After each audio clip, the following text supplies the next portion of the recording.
Hello everyone, आज है 2 दिसंबर और आज इस वीडियो में हम बात करने जा रहे हैं सेंट्रल बैंक ऑफ इंडिया के बारे में। 44 रुपीज़ का शेयर है और एक साल में बेहतरीन तेजी दिखाई है। 70% तक दौड़ चुका है। एक टाइम ऐसा भी था ये 70 नहीं 100% की तेजी भी दिखा दी थी इसने, लेकिन अभी करेक्शन चल रहा है। 52 रुपीज़ के लेवल से ये गिरा है और अगर लोअर लेवल से कंपेयर करेंगे तो 22 रुपये से बेहतरीन तेजी देखने को मिली है। तो अभी भी कह सकते हैं कि अगर लोअर लेवल से कंपेयर करोगे तो 100% का ग्रोथ अभी भी है। लेकिन बातचीत करेंगे वीडियो में, क्योंकि अगर हम बात करें तो भैया 52 रुपीज़ से लगातार ये गिरा है। बीच बीच में अगर अटेम्प्ट भी करा है ना इसने तेजी दिखाने का, तो ये वापस से गिरा है। क्योंकि अगर आप पिछले एक महीने का भी ग्राफ देखोगे तो देखो अटेम्प्ट करा था, एक झटके में एक बड़ी तेजी दिखाई थी इसने। 43 से 46 पे एक ही दिन में गया था, लेकिन उसके बाद क्या हुआ, हर रोज़ ये गिरता चला गया।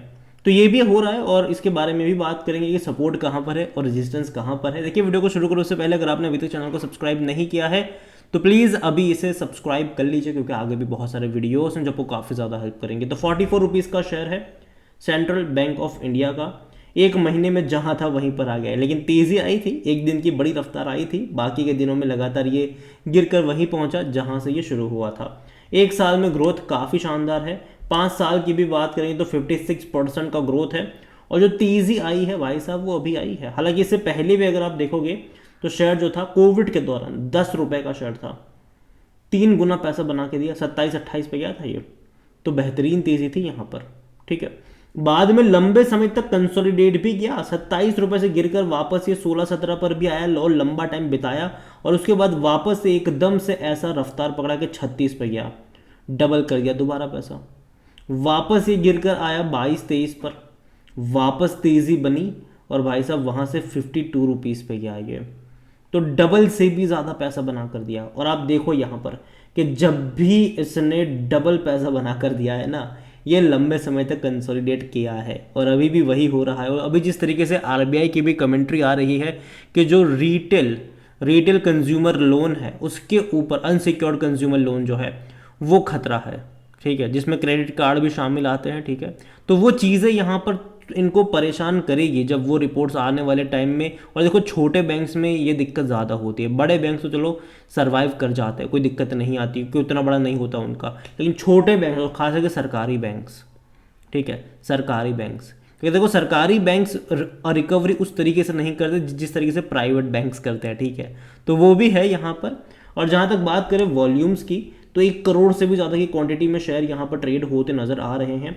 इतना ही नहीं, इस बैंक को लेकर अगर हम बात करें इनके डिविडेंड की, तो डिविडेंड अभी भी ये पे नहीं कर रहा है। 2015 में पे किया था। कई सारी सरकारी बैंकों ने 2022 से डिविडेंड पे करना स्टार्ट कर दिया है, चाहे वो पंजाब नेशनल बैंक हो, चाहे वो बैंक ऑफ बड़ौदा हो, चाहे वो यूनियन बैंक ऑफ इंडिया हो, चाहे वो बैंक ऑफ महाराष्ट्र भी क्यों ना हो, स्टार्ट हो गया। लेकिन यहाँ पर अभी भी डिविडेंड पे आउट स्टार्ट नहीं हुआ है। और जहाँ तक बात करें इनके नंबर्स की, तो भाई साहब देखो नंबर में डेफिनेटली इंप्रूवमेंट है। अगर आप देखोगे तो लगातार इंक्रीज हुआ है इनका रेवेन्यू। लेकिन हालांकि सितंबर में रेवेन्यू में उतना बड़ा इंक्रीज नहीं था परसेंटेज वाइज अगर हम देखें तो।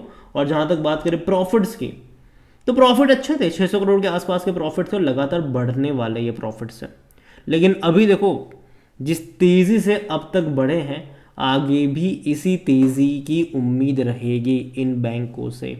अगर उसको फुलफिल नहीं करेंगे तो दिक्कत होगी इन्हें। Central bank of India valuation के हिसाब से देखिए तो 18 का पी है, सस्ता नहीं है ये। इसके कंपैरिजन में अगर आप बैंक ऑफ महाराष्ट्र देखोगे तो उसका पी इससे कम है। ठीक है, तो वो सस्ते वैल्यूएशन के ऊपर है, ये नहीं है। अभी भी 17 का इसका सेक्टर पी है।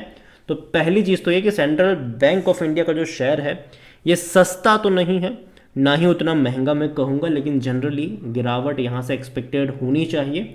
और जहाँ तक बात करें होल्डिंग को लेकर, शेयर होल्डिंग को लेकर, देखो गवर्नमेंट के पास 93.08% की होल्डिंग है।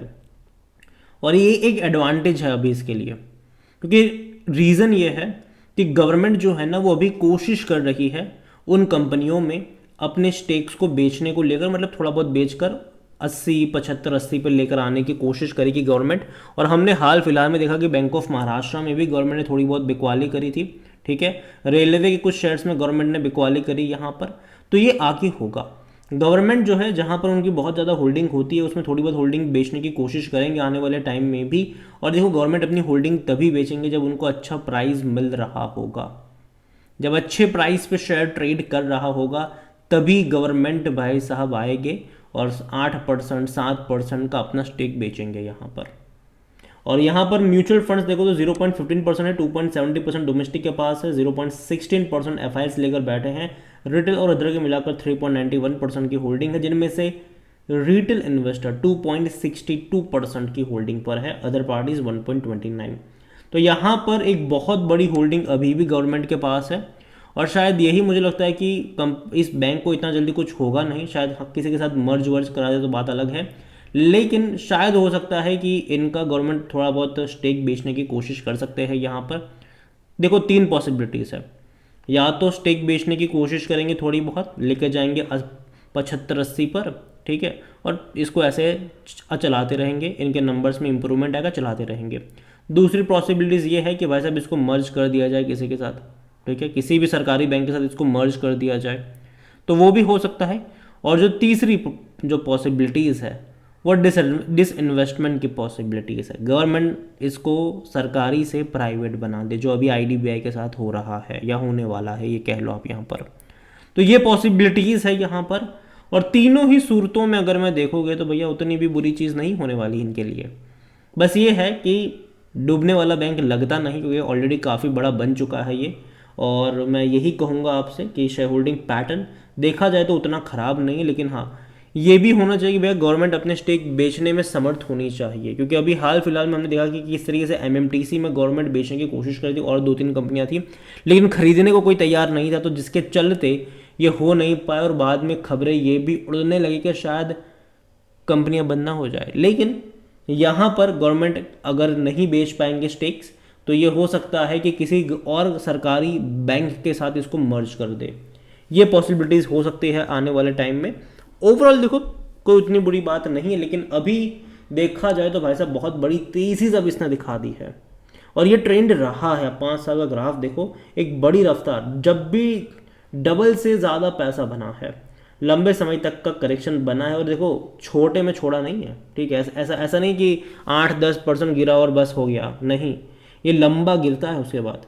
तो यहाँ पर भी ये जो तेज़ी आई थी 52 रुपीज़ का लेवल देखकर ये आया ज़रूर है, लेकिन यहाँ से मुझे लगता है कि 40 रुपये के नीचे ये जाना चाहिए। पॉसिबिलिटीज़ ज़रूर है, देखो शॉर्ट टर्म में हो सकता है कि अप्स एंड डाउन्स आए ज़रूर, लेकिन एक टाइम ऐसा ज़रूर आएगा जहाँ पर ये 40 रुपये के करीब मुंह देखने जाएगा ज़रूर, लेकिन हाँ उसके बाद एक अच्छी तेज़ी भी देखने को मिलेगी। बैंक बुरा नहीं है, लेकिन जब भी अगर आप देखो, जब भी बड़ी रफ्तार बनी है तो हल्के में छोड़ा नहीं है, ठीक है, गिरावट और ज़्यादा बड़ी है हर बार। तो मैं वही चीज़ यहाँ दोबारा से भी एक्सपेक्ट कर रहा हूँ, देखते हैं कि आती है कि नहीं। और जहाँ तक बात करें सेंट्रल बैंक ऑफ इंडिया को लेकर, देखो कई सारी सरकारी बैंक काफ़ी सस्ते वैल्यूएशन के ऊपर अभी भी अवेलेबल है। इससे सस्ते वैल्यूएशन के ऊपर आपको बैंक ऑफ महाराष्ट्र मिल जाएगा या फिर यूको बैंक मिल जाएगा।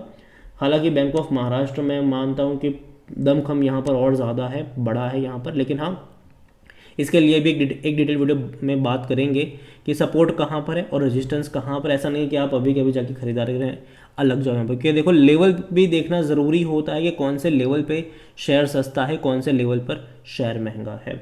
तो और अगर आप चाहते हैं कि मैं बैंक ऑफ महाराष्ट्र या फिर यूको बैंक के ऊपर ही बात करूँ तो कमेंट में उसका नाम लिखिएगा, जितनी ज़्यादा कमेंट आएगा उतना जल्दी वीडियो आएगा। और सेंट्रल बैंक ऑफ इंडिया अभी के लिए मैं इतना ही कहूँगा कि 35 से 36 रुपये के लेवल अगर ये देखता है तब जाए शायद, मतलब यहाँ पर मौके बन सकते हैं खरीदारी के, वहाँ से शुरुआत हो सकती है, ये मेरा मानना है, ठीक है।